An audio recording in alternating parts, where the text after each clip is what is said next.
मित्रों, हरे कृष्णा। क्या आपने कभी ध्यान दिया है कि हमारे आसपास मौजूद कुछ साधारण सी दिखने वाली हरी जड़ी बूटियां हमारे जीवन पर कितना गहरा असर डाल सकती हैं? अक्सर हम महंगे उपायों, तंत्र मंत्र या दूरदराज के समाधानों की तलाश में भटकते रहते हैं, लेकिन लाल किताब कहती है कि समाधान अक्सर हमारे घर और आंगन के आसपास ही मौजूद होता है। लाल किताब में हरी भरी जड़ी बूटियों को केवल औषधि नहीं माना गया, बल्कि इन्हें जीवित ऊर्जा का स्रोत कहा गया है। ये ऐसी प्राकृतिक शक्तियां हैं जो व्यक्ति के भाग्य, मन और वातावरण तीनों पर एक साथ प्रभाव डालती हैं। खास बात यह है कि इनका असर धीरे धीरे लेकिन बहुत गहराई से होता है। आज मैं आपको लाल किताब का एक ऐसा गुप्त प्रयोग बताने जा रहा हूं, जो देखने में बहुत सरल है, लेकिन जिसे सही भावना और नियम के साथ किया जाए तो यह जीवन की बड़ी से बड़ी रुकावटों को भी शांत कर देता है। यह प्रयोग विशेष रूप से उन लोगों के लिए बताया गया है जिनके जीवन में धन रुक रुक कर आता है, मेहनत के बावजूद सफलता नहीं मिलती, घर में बिना कारण तनाव बना रहता है या मन हर समय बेचैन रहता है।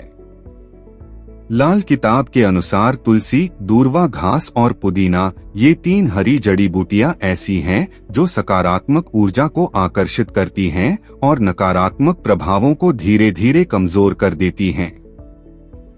कहा जाता है कि जहां ये जड़ी बूटियां सम्मान के साथ रखी जाती हैं, वहां बुरी नजर और बाधाएं टिक नहीं पाती। इस प्रयोग को करने के लिए किसी विशेष पूजा पाठ या महंगे सामान की आवश्यकता नहीं है। बस आपको सही दिन, सही समय और सही भावना की जरूरत है। सोमवार या शुक्रवार की सुबह स्नान करके स्वच्छ कपड़े पहन लें। मन को शांत रखें और जल्दबाजी बिल्कुल न करें। अब तुलसी के 11 पत्ते लें, दूर्वा घास की 7 पतली जड़ें लें और पुदीने की 5 ताजी पत्तियां लें। ध्यान रखें कि जड़ी बूटियां लेते समय उन्हें सम्मान के साथ लें, जैसे आप किसी जीवित शक्ति से सहायता मांग रहे हों। इन्हें तोड़ते समय मन में किसी के लिए द्वेष या नकारात्मक विचार न रखें। इन तीनों जड़ी बूटियों को एक साफ तांबे या पीतल के बर्तन में रखें। अब इसमें थोड़ा सा गंगाजल या स्वच्छ पानी डालें। इसके बाद कुछ क्षण आंखें बंद करके मन ही मन अपनी समस्या को याद करें और यह भावना करें कि आपके जीवन की रुकावटें धीरे धीरे समाप्त हो रही हैं और सकारात्मक परिवर्तन शुरू हो चुका है। लाल किताब स्पष्ट कहती है कि उपाय से अधिक महत्वपूर्ण भावना होती है। यदि भावना सच्ची है तो साधारण सा उपाय भी असाधारण परिणाम देने लगता है। अब इस जल को अपने घर के मुख्य द्वार के पास हल्के हल्के छिड़क दें। पूरा पानी नहीं, बस कुछ बूंदें। बचा हुआ जल किसी पेड़ या पौधे की जड़ में डाल दें।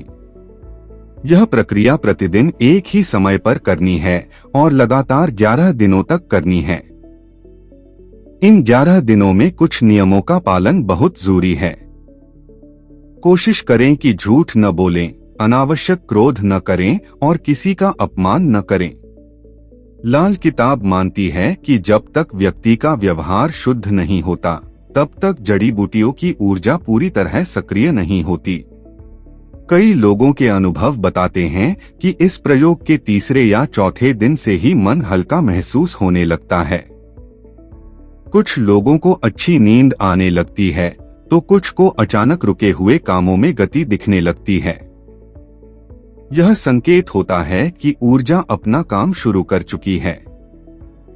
11वें दिन के बाद बची हुई जड़ी बूटियों को किसी बहते जल में प्रवाहित कर दें या किसी पेड़ की जड़ में दबा दें। इसके बाद मन ही मन धन्यवाद दें।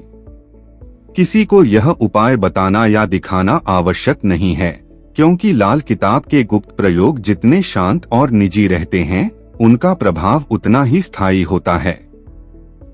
याद रखिए, यह कोई जादू नहीं है।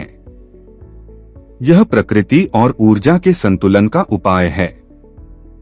जब ऊर्जा बदलती है तो परिस्थितियां अपने आप बदलने लगती हैं।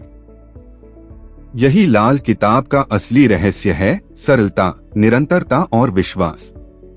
अगर आपने इस प्रयोग को पूरे नियम और श्रद्धा के साथ किया तो बदलाव निश्चित रूप से महसूस होगा, भले ही वह छोटा क्यों न हो। और छोटा बदलाव ही आगे चलकर बड़े परिवर्तन की शुरुआत बनता है। अगर आपको यह जानकारी अच्छी लगी हो तो वीडियो को लाइक और कमेंट करें, चैनल को सब्सक्राइब जरूर करें। आप देख रहे हैं अपना YouTube चैनल मंत्र ध्यान।